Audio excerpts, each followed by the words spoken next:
বলতে আমি দশকরা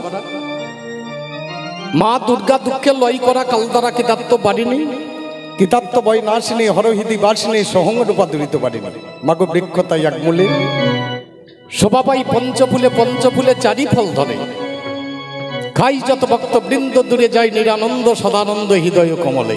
আমার পরাগুরু কাশীকান্ত দেবনাথ মহামতি মম গুরুদেব বৈদ্যনাথ বাবু দিলেন অনুমতি। আরম্ভ করিলাম সহসা প্রাণে বাবা বড় হয় না জানি কেমন হয়। হে গোসাই তোমার এই যুগল চরণ পদ্মেই আগে মাত্র রাধে রাধে রাধে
সর্বপ্রথম আমার গৌরপদে দাসী ভক্তিমতী মায়েরা আগত অনাগত আমার জয় সন্ন্যাসী কবি দলের পক্ষ থেকে পৌঁছে দিলাম আপনাদের চরণে ভক্তিপূর্ণ প্রণাম। আমার গৌর ভক্ত কৃষ্ণ ভক্ত আমার মাননীয় বরণীয় পূজনীয় শ্রদ্ধেয় আমার পিতৃস্থানীয় জেনারা আমার থেকে অগ্রজ জেনারা তেনাদের চরণপ্রান্তে পৌঁছে দিলাম ভক্তিপূর্ণ প্রণাম। ছোটদের জন্য প্রেম প্রীতি শুভেচ্ছা জ্ঞাপন করে আপনাদের বাঞ্ছিত কবিগান। এই কিছুদিন আগে একটা অনুষ্ঠান করতে গিয়েছিলাম আমাদের গোপাল দাসের এখানে, যেটা দদিয়া। আজকে আবার এলাম কোথায়? আপনাদের এখানে মুরুলি তলায়। এই আসার মধ্যে একটা রহস্য আছে। যিনি গোপাল দাস বাবাজি ছিলেন, এখানে যিনি মুরলীধর গোসাই ছিলেন, আমি জানি যতটা আমি শুনেছি, আমার পূর্বপুরুষের মুখে এনারা ছিলেন দুই ভাই। আমি যতটা শুনেছি বা যতটা আমার কানে এসেছে, তা তাদের মতো মহানের চরণধুলি নেওয়া তো অত সস্তা না। আমি তো দীর্ঘদিন ধরে কবি গান করছি, এতদিন আসিনি কেন? এই আসরে আমি আরেকবার এসেছিলাম। আমার সঙ্গে ছিলেন নির্মলেন্দু বিশ্বাস বহু আগে। আবার আজকে আপনাদের সামনে এসে দেখছি সাংঘাতিক হরিবাসর। সত্য ধ্যেয়তে বিষ্ণু তেদাই যজতাঙ্গে মুখই দাপরতে পরিচর্যায়াং তদৌ কলৌ হরিনাম সংকীর্তনায়।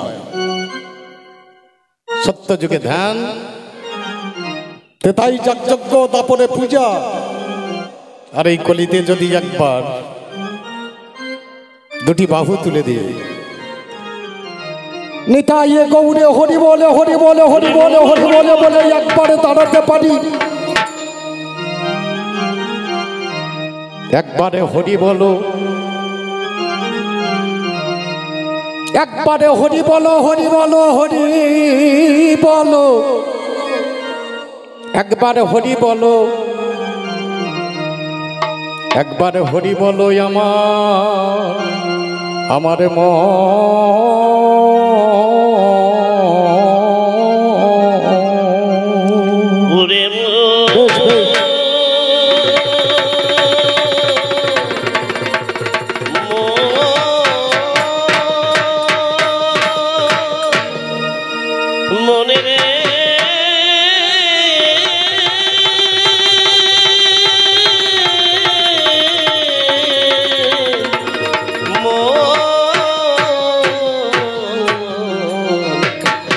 একবারে হরি বলো আমার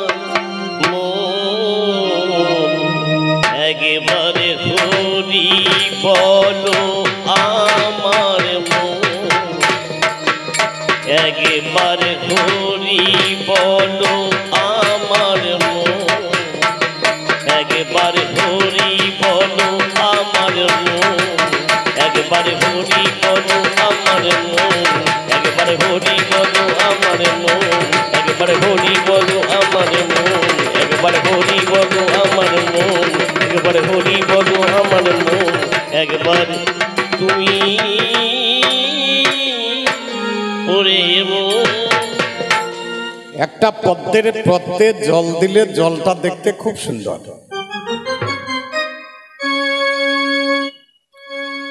একটা পদ্মের পদ্মে জল দিলে জলটা খুব নির্মল লাগে, খুব সুন্দর লাগে।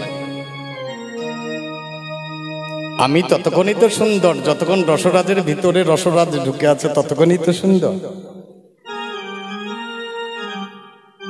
আপনাদের এখানে প্রোগ্রাম করে যাওয়ার সময় আপনারা শুনলেন রসরাজ গাড়ি অ্যাক্সিডেন্ট করে মারা গিয়েছে। আপনারা গেলেন, রসরাজকে দেখছেন যেমনকার তেমনই আছে, হাত আছে, পদ আছে, চক্ষু আছে, নাসিকা আছে, সব ঠিক আছে।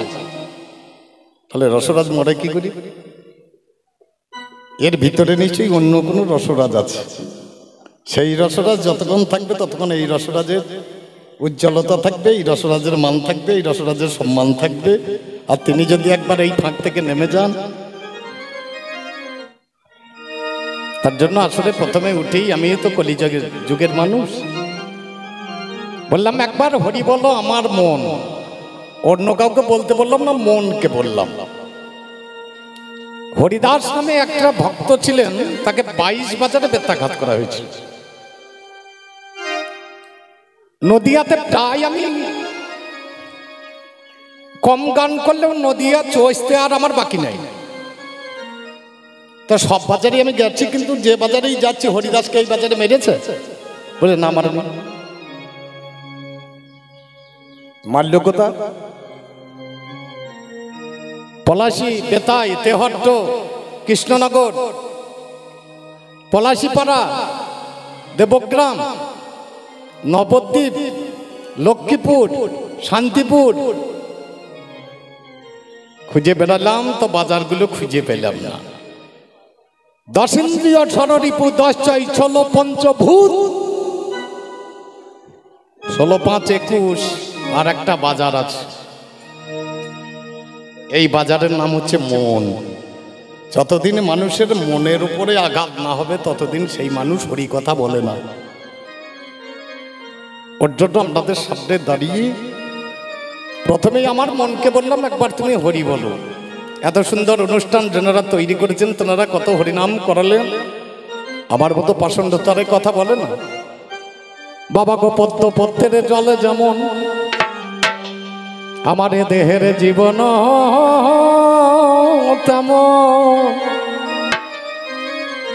পদ্ম পদ্মের জলে যেমন আমার এ দেহের জীবন তেমন, ওটে পবনের বেগে পড়ে যাবে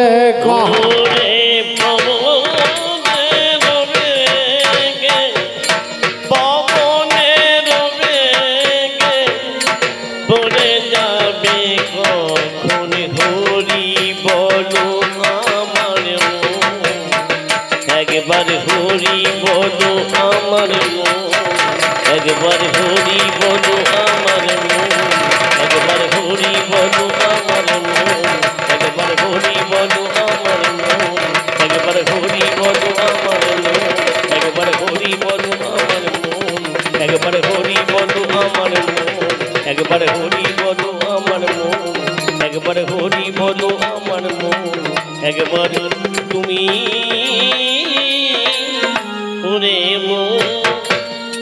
আমরা সবাই নিজে নিজে চিন্তা করি আমার আর কিছু হলে ভালো হয়। বলতে পারেন আর কিছু মানে? আমরা এলাম কদিনের জন্য, কদিন আমি এখানে থাকবো আমাদের হিসাব নেই।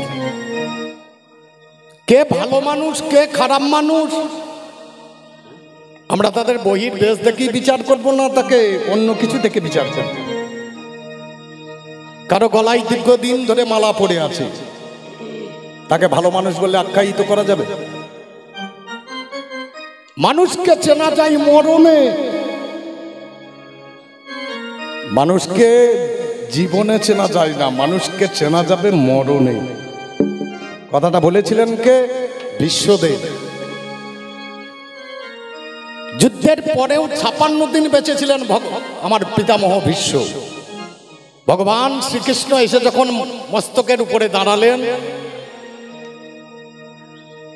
বিশ্বদেব করজোড়ে বলছে ভগবান, বলে পিতামহ আপনার এতগুলো স্বর শরীরের মধ্যে বিদ্ধ হয়ে আছে, এত যন্ত্রণা ভোগ করছেন, আপনার তো ইচ্ছা মৃত্যু আছে, আপনি তো যে কোনো সময় মারা যেতে পারেন, আপনার ইচ্ছা মৃত্যু, ইচ্ছা করলেই তো মরবেন। বলে ভগবান মানুষকে চেনা যায় মরণে। আমি এতদিন বসে আছি কেন জানেন? আপনার বদন, আপনার শ্রীচরণ দর্শন করতে করতে তারপর আমার প্রাণটা আমি ত্যাগ করে দেব, তবেই তো আমার মরণটা ঠিক জায়গায় এসে দাঁড়াবে। মানুষকে ওইভাবে চেনা যাবে না। আমাকে পিতামহ একটা কথা বলুন, আপনি গোটা জীবন ব্রহ্মচর্য পালন করলেন, গোটা জীবন সংসার ধর্ম করলেন না, তবু আপনার সর্বিদ্ধ অবস্থা। বলতে পারেন পিতামহ? বললে কর্মের ফল মানুষকে স্তরে স্তরে ভোগ করতে হবে, এটা আমিও হয় আর তুমিও হয়। আমরা গেলাম সংসারে, আমরা যদি কেউ মনে করে থাকি আমাদের একদিন বিচার হবে, আমাকে একদিন মরতে হবে, তাহলে দেখবেন সে আর খারাপ কর্মে লিপ্ত হবে না। আমরা এলাম কদিনের জন্য, বাবা এসেছি সংসারে 2-4 দিনের তরে, চলে যেতে হবে আমায় সবে কিছু ছেড়ে। এসেছি সংসারে 2-4 দিনের তরে, চলে যেতে হবে সবে কিছু ছেড়ে। দাদা পুত্র ধন আমার সবই রবে পড়ে, দাদা পুত্র ধন সবই রবে পড়ে।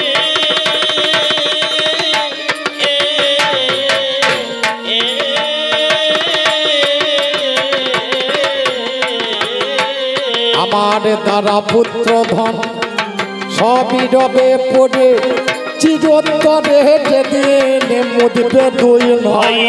চিরতরে যেদিন, চিরতরে যেদিন মুদবে দুই নয়।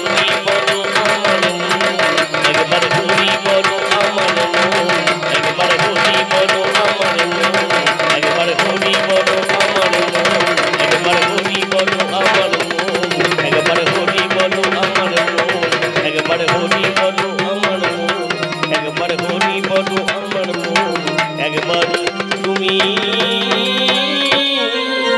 ওরে মন। একদিন গান থেকে রাত্রিবেলায় ফিরলাম, আমার দাদা বসে আছেন। বলে আরে ভাই তোর কাছে 20,000 টাকা হবে? কি জন্য? বলে বাবার শরীরটা খারাপ, কালকে সিউড়িতে নিয়ে যাও। ঠিক আছে হবে। 20,000 হবে তো? বলে তোমার কাছে বেশি থাকলে 30,000 দাও। 30,000 টাকা দিলাম বাবার চিকিৎসার জন্য। সকালে নিয়ে চলে গেলেন দাদা, সন্ধ্যাবেলায় বাড়ি ফিরলেন, আমি বসে আছি বাবার কেমন খবরটা দেখব। বাবা এসে বসে বসে কাঁদছে। হ্যালো বাবা, তোমাকে ডাক্তার দেখানো ভালো হয় নাই? বলে আমাকে ডাক্তারখানা নিয়ে যায়নি, মল্লারপুরে নিয়ে গেছিল। কেন? বলে আমার যে জমি জায়গাগুলো ছিল তোর টাকা দিয়ে সবগুলো রেজিস্ট্রি করে নিয়েছে তোর দাদা। বেশ তো ভালো জিনিস, তাতে তোমার কাঁদার কি আছে? সম্পত্তি দুটো, একটা বাপের আর একটা দাপের। তোমার যে সম্পত্তিটা আমার দাদা লিখে নিয়েছে ওটা তোমার বাবার ছিল, তোমার নামে এসেছে, তোমার আছে, তোমার ছেলের নামে যাবে। বাবাকে এর সম্পত্তি আমার দরকার নাই। যেটা বাবার সম্পত্তি 3.5 হাত, তুমি যেটা করে দিয়েছো, এর সম্পত্তি আমি নষ্ট করলে নষ্ট হবে। এর সম্পত্তি লেখাপড়া হয় না, এর সম্পত্তি কাকে দেওয়াও যায় না। বাবাকে দুঃখ করো না। দাদাকে ডেকে বললাম, দাদারের সৎসঙ্গে স্বর্গবাস, আর অসৎসঙ্গে একটা কুকুরে পোকা প্রতিদিন গোবরের রস পান করে, আর একটা ভ্রমর সে প্রতিদিন ওই গুবরে পোকার পাশ দিয়ে চলে যায় মধু পান করার জন্য। একদিন চলে যাচ্ছে পাশ দিয়ে, তা গুবড়ে পোকা বলছে, ও ভ্রমর বন্ধু একটা কথা শোনো। বলে কি? তো আমাকে একটু মধু পান করাতে পারো? বলে নিশ্চয়ই পারবো, কেন পারবো না, চলো আমার সঙ্গে। সাথে করে নিয়ে যাচ্ছে, যেতে যেতে বলছে ঠিক সময় হলে কিন্তু উড়ে চলে আসবে, সূর্য অস্ত যাওয়ার আগে তুমি উড়ে চলে আসবে, আর যদি না আসো পুষ্পটা বন্ধ হয়ে যাবে, তুমি মারা যাবে। নিয়ে গিয়ে একটা পুষ্পের উপর বসিয়ে দিয়েছে গুবড়ে পোকাকে। এ তো গোবরের রস ছাড়া জানে না, এ তো মধু কোনোদিন পান করেনি। মধু পান করতে লেগেছে। কখন যে সূর্য অস্ত চলে গিয়ে রাত্রিবেলা হয়ে গেছে গুবড়ে পোকার আর মনে নাই, ভ্রমর উড়িয়ে চলে গিয়ে যখনই পুষ্পটা বুঝে গিয়েছে আর গুবড়ে পোকাটা রাধে মারা গেছে। সকালবেলায় উঠে এক কৃষ্ণ ভক্ত ওই পুষ্পটাকে তুলে এনে গোবিন্দের শ্রীপাদ পদ্মে তুলে দিচ্ছে।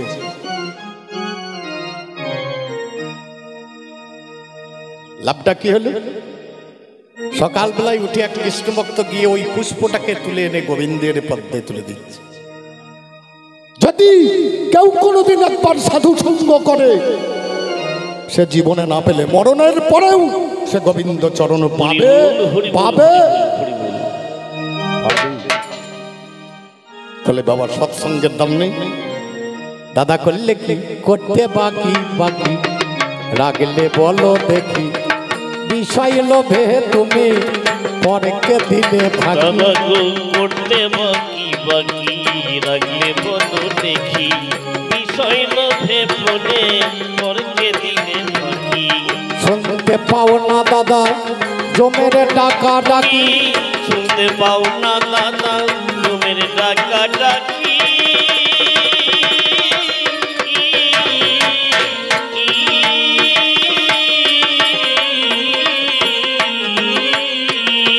শুনতে পাও না দাদা জমের ডাকা ডাকি, এখনো কি তোমার হলো না চেতা? দাদা গো এখনো কি তোমার, এখনো কি তোমার হলো না চেতন?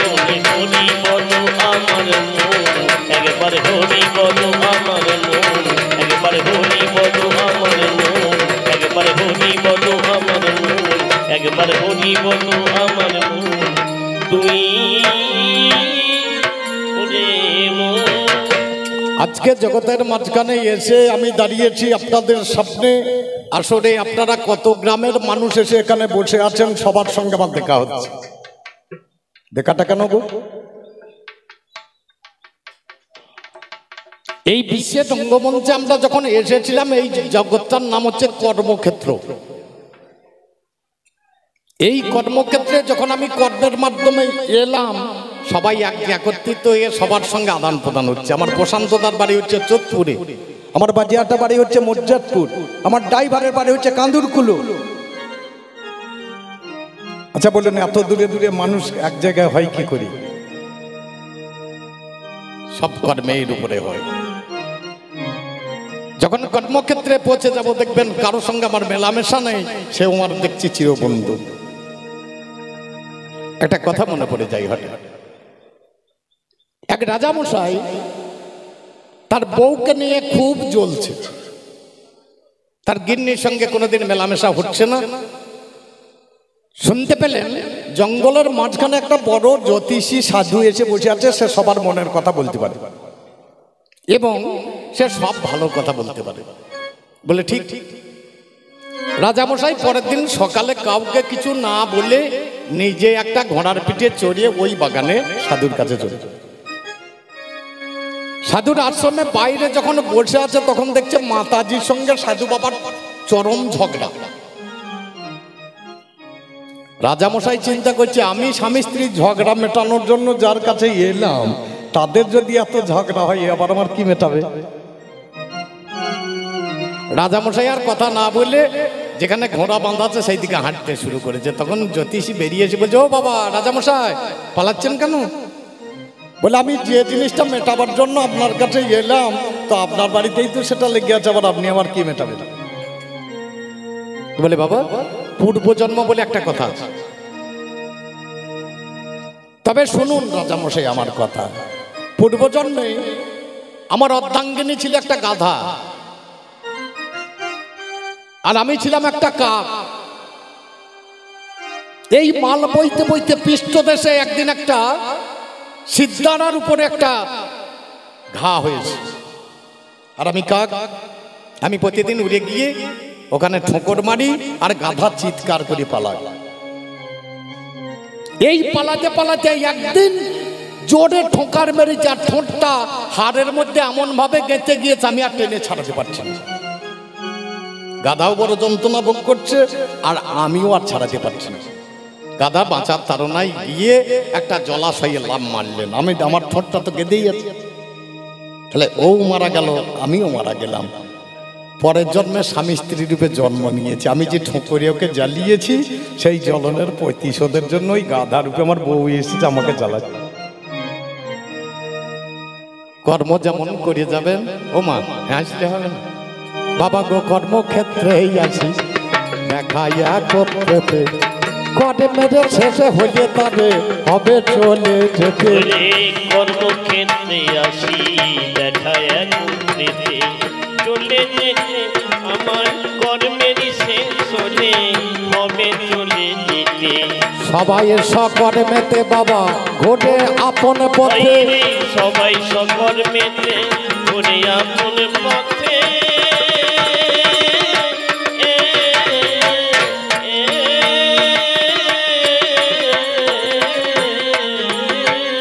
ওগো সবাই সকর্মেতে ঘটে আপন পথে, কেহ কারো সাথে করে না গম। বাইরে কেহ কারো সাথে, কেহ কারো সাথে করে না গম।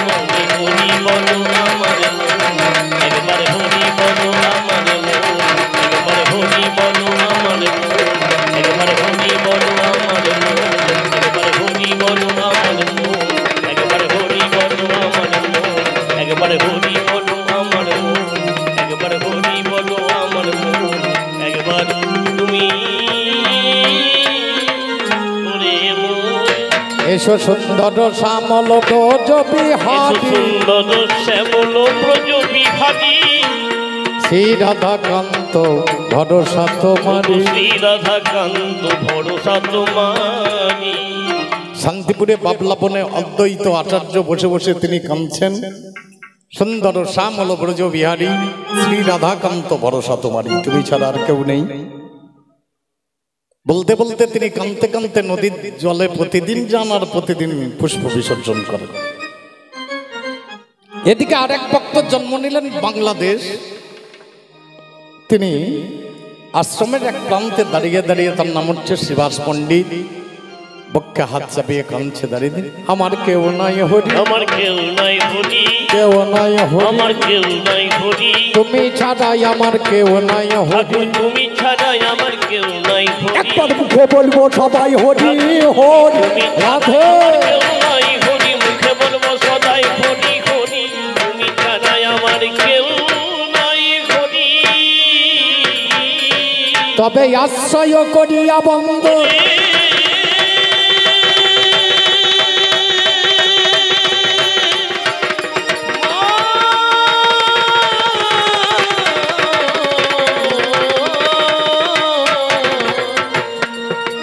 আশ্রয় করিয়া বন্ধ শ্রী গুরুর চরণ,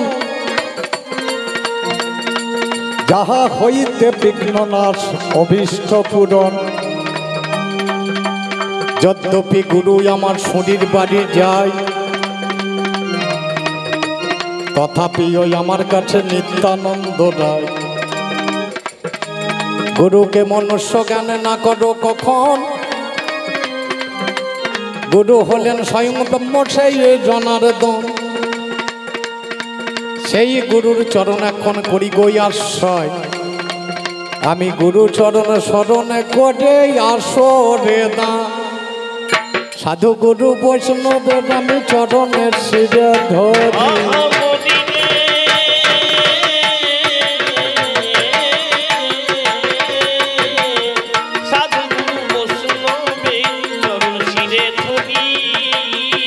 সাধু গুরু বৈষ্ণবের আমি চরণ শিরে ধরি। সাধু গুরু বৈষ্ণবের চরণ শিরে ধরি, যাদের কৃপায় ভাষাবো আজ কবি কাব্য আমি যাদের কৃপায় ভাষাইব কবির কাব্য তরি। আমার দেখো যেন গুরু ডোবে না তুমি দেখো যেন গুরু ডোবে না তরি। দেখো যেন গুরু ডোবে না তুমি দেখো যেন গুরু ডোবে না তরি। আমি তোমার নামে ভাষায় কাব্য দেখো যেন গুরু ডোবে না তরি। তোমার নামে ভাষায় কাব্য তরি। দেখো যেন গুরু ডোবে না তরি। এখন বন্ধু লাগানে দিলাম ছেড়ে